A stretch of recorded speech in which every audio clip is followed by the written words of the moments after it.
성령의 사람은 성령의 사람을 압니다. 그래서 그 성령의 사람이 무언가를 지시했을 때 성령의 사람은 이것은 아빠의 말씀이 아니라 엄마의 말씀이 아니라 목사님의 말씀이 아니라 하나님 뜻이구나라고 받아들일 줄 압니다. 이게 성령의 사람이에요. 근데 악령의 사람은 그건 목사님 생각이잖아요. 그건 아빠 생각이잖아요. 엄마 생각이잖아요. 이렇게 가는 거예요. 사울이 그랬어요. 다윗은 어떤 상황을 봐도 이건 하나님 사인이야. 그래서 그 모든 사람들을 건져내고 살려내고 전쟁에서 돌아와서 전쟁 나간 사람들만 전리품을 나누는 게 아니야. 내 가족들을 지키고 남아있는 이 모든 사람에게 다 나눠줘야 돼. 성령의 사람이에요. 성령의 사람은 욕심이 없어요.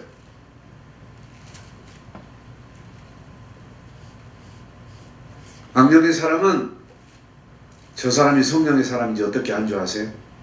자기 뜻과 다르기 때문에 짜증나고 기분 나쁩니다. 다시 말해서 나는 세상도 누리고 싶고 나는 어떤 사회적인 것도 누리고 싶고 막 하고 싶은데 안 된다고 하면 괜히 믿고 싶고 짜증나는 거예요. 이게 악령의 사람인 거예요. 그러니까 목사님이 보기 싫어지는 거예요. 무서운 얘기 하나 해줄까요? 여러분 요즘 성경 자주 보십니까? 아니면 잘 못 보고 계십니까? 여러분 요즘 교회에 나와서 기도 제대로 하십니까? 아니면 왠지 교회 나오기가 어렵거나 혹은 안 나오고 계십니까? 제발 착각하지 마세요. 내가 게을러서 성경을 못 본다고 착각하지 마세요. 내가 게을러서 교회에 기도하러 못 온다고 착각하지 마세요. 절대 그거 아니에요. 여러분 마음이 하나님과 멀어지면 성경도 여러분을 밀어냅니다. 여러분 마음이 하나님과 멀어지면 교회도 여러분을 밀어냅니다. 절대로 못 옵니다. 내가 안 온 것 같죠? 천만의 말씀. 내 속에 세상이 더 크게 들어와 버리기 때문에 영적으로 밀려서 못 들어오는 거예요. 영적으로 밀려서 성경을 보지 못하는 거예요. 제가 우리 아이들에게 중고등부 우리 아이들에게 잠언 써라 그랬더니 순식간에 쓰더라고요. 이건 뭔지 아세요? 순종해서 그런 것 같아요. 애들이 그만큼 하나님과 가까이 있기 때문에 곧바로 쓰는 거예요. 여러분 후기 보내라 그러면 안 보내죠? 너무 멀리 있기 때문에 그 방금 들은 설교를 후기를 못 보내고 단 한마디도 하지 못하는 거예요. 이거 무서운 일입니다.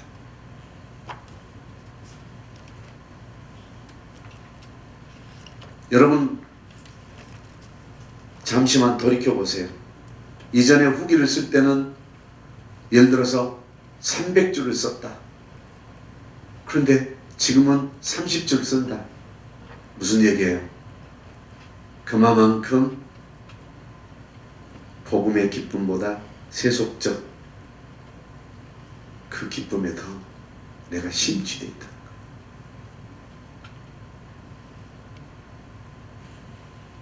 다시 얘기합니다. 내가 성경을 안 보는 것 같아요? 아니요. 성경이 밀어내고 있어요. 너는 나를 볼 수 있는 영적 상태가 아니야.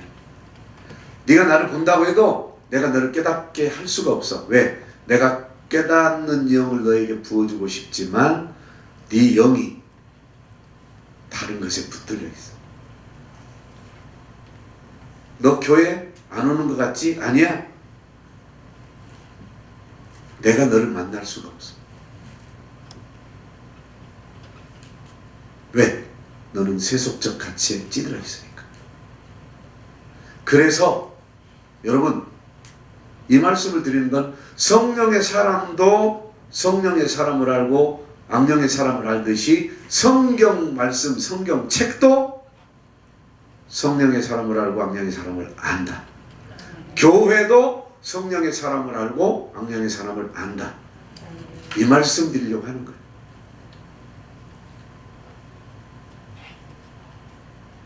놀라운 비밀 하나 또 알려드릴게요.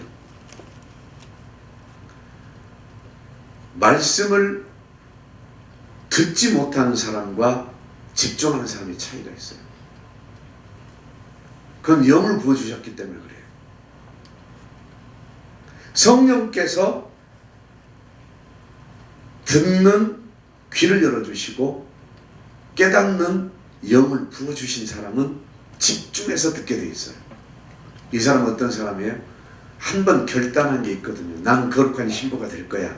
나는 예수님의 신부가 될 거야 라는 이 각오와 결단한 사람은 그 결단을 받으신 순간부터 넌 내 편이야. 이때부터 하나님이 영적으로 통하고 있습니다. 그러니까 목사의 일거수일투족을 눈여겨보면서 그 모든 것을 자기 걸로 만들려고 몸부림을 칩니다.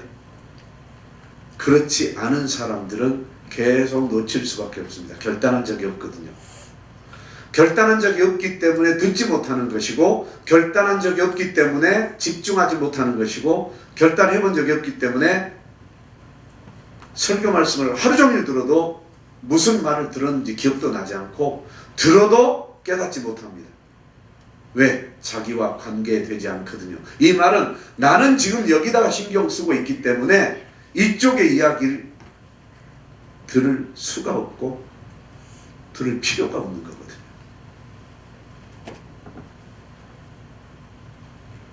그래서 여러분 어떤 신앙을 가지라고 했어요? 종말론적 신앙을 가지라고 했죠. 지금이라도 예수님이 보신다면 누가 예수님인지 분별할 수 있냐 이 말이에요. 예수님이 어떤 모습으로 왔다고요? 종의 형체로 사람의 모양으로 왔다 그랬어요. 누가 예수님인지 모르게 오신다고 그랬어요. 그러면 성령의 사람은 성령으로 깨닫게 해주셔서 저분 예수님이네 하고 갈 거 아니에요. 근데 악령의 사람은, 악령의 사람의 특징이 뭐라 그랬어요? 성령의 사람을 보면 미워하고 욕한다 그랬죠. 또 악령의 사람의 두 번째 특징은 자기도 악령이면서 악령의 사람을 보면 서로 헐뜯고 싸운다 그랬죠. 그런다면 악령의 사람이 예수님을 봤을 때 종의 모양으로 사람 형체로 왔는데 그 사람을 인격적으로 존중할까요? 하대하고 함부로 대할까요? 그렇게 해서 이스라엘 유대인들이 예수님을 십자가에 못 박았잖아요. 못 박았잖아요. 여러분 그 일이 생겨요. 제가 아내가 몸이 아파가지고 급하게 약국을 갔습니다. 그리고 약을 사러 들어가는데 들어갔어요. 약을 사러 들어갔어요. 사고 잔돈을 받는데 갑자기 뒤에서 거지가 저 2,000원만 주시면 안 돼요 그러더라고요. 순간적으로 잔돈을 받았기 때문에 이게 망설여지더라고요. 그래서 어떤 일로 그러냐고 했더니 제가 배가 고파서 그렇습니다. 그래서 2,000원을 줬어요. 그리고 그 사람이 나가고 바로 나왔는데 없더라고요. 자, 그 사람 나가고 그 사람 문 열고 나가고 바로 문 닫히고 다시 문 열고 내가 나갔어요. 없어. 큰 길가인데 아내에게 방금 나보다 먼저 나온 사람 봤으면 못 봤대요. 아무도 못 봤대요.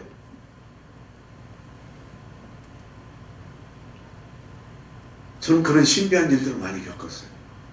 나중에 기도하다가 이게 사탄의 시험인가 아니면 진짜로 예수님께서 그러신 건가?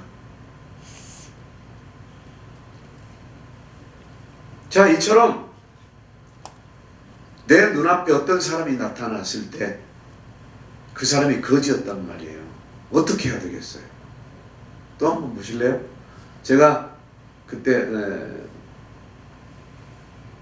김밥을 사려고 갓길에 차를 대고 김밥을 사려고 김밥 가게를 가는데 어떤 거기도 그때도 거지였어요. 그 가게에서 버려놓은 음식물 쓰레기통을 뒤지면서 거기서 계속 집어먹고 있는 거예요. 얼마나 배고프면 쉬지 않고 집어먹을까? 그래서 가가지고 얼른 김밥을 더 샀어요. 더 사가지고 그분에게 3개를 드리면서 드세요 그랬더니 싫어요. 나 이게 더 좋아요. 나 싫다고요. 그래도 드세요. 그리고 드리고 차에 탔어요. 차에 타고 백미를 보니까 없는 거야.